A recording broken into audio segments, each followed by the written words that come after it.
इहे ॾियार असांखे यादि ॾियारींदा आहिनि उन्हनि शयुनि जे वजूद खे, उन्हनि शयुनि जी सेफ्टी खे, उन्हनि शयुनि जे बका खे। साॻी तरीक़े सां जेको औरतुनि जो ॾींहुं आहे उहा बि हिकिड़ी क़िस्म जी रीइंफोर्समेंट आहे। औरत जेका जनमु ॾींदड़ आहे, जेका पावरफुल हस्ती आहे ऐं उहा जेके आहे सो जेकर पंहिंजे हक़नि जी ॻाल्हि थी करे या पंहिंजे शऊरी तौरु ॿियनि खे शऊर थी ॾिए त पंहिंजे हक़ अव्हांजा हक़ आहिनि ऐं अव्हां हक़ कीअं वठो, त उन्हनि में मर्द खे एॾी इनसिक्योरिटी छाजी आहे,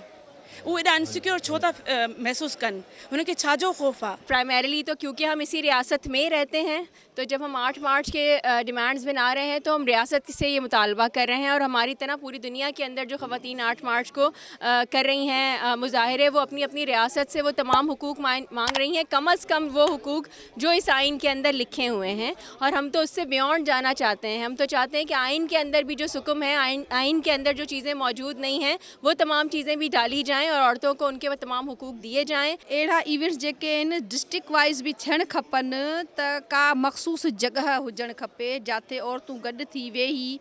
पंहिंजा घरू मसला हुजनि, पंहिंजा नौकरी जा मसला हुजनि, पंहिंजी ज़ात जे लाइ, पंहिंजी सिहत ते, पंहिंजी फैमिली प्लानिंग जे बारे में, पंहिंजी अचण वारी नसल जे बारे में, ॿारनि जी एजुकेशन जे बारे में, पंहिंजी गुज़िरियल ऐं गुज़रंदड़ ऐं ईंदड़ लाइफ ते डिस्कशन करण जा मौक़ा जेके आहिनि उहे मुहैया थींदा आहिनि। जेके राइट्स आहिनि औरतुनि जा उहे उन्हनि खां नथा मिलनि। हाणे चवंदा आहिनि त बाबा हूअ त फलाणी अपर क्लास जी आहे, हीअ हुन सां उहो त वॾी आराम सां सुठी ज़िंदगी गुज़ारे थी, पर कुझु अहिड़ा मसइला हूंदा आहिनि जेके उनखे बि उहे राइट कोन था मिलनि। तंहिं करे उहे मुख़्तलिफ़ तबक़नि जूं औरतूं उहे हिकिड़ी जॻह ते गॾु थियनि थियूं ऐं इहो हिकिड़ो माना त हिकिड़ो ई ॾींहुं आहे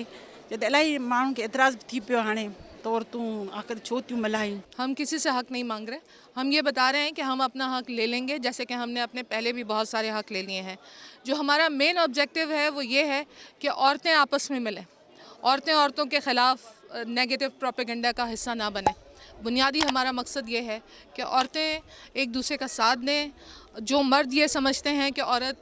भी इंसान है, औरत काम कर सकती है, उसके काम की ज़रूरत है,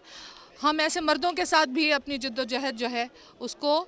लेके आगे बढ़ना चाहते हैं। हम लोग इसलिए दिन मना रहे हैं कि औरत की जो समाजी मजहबी जो भी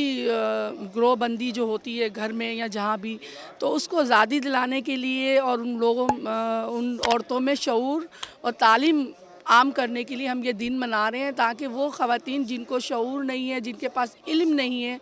उसको देखकर जो है वो आगे बढ़े। विजिट कयो अवामी आवाज़ मीडिया ग्रुप की वेबसाइट awamiawaz.pk।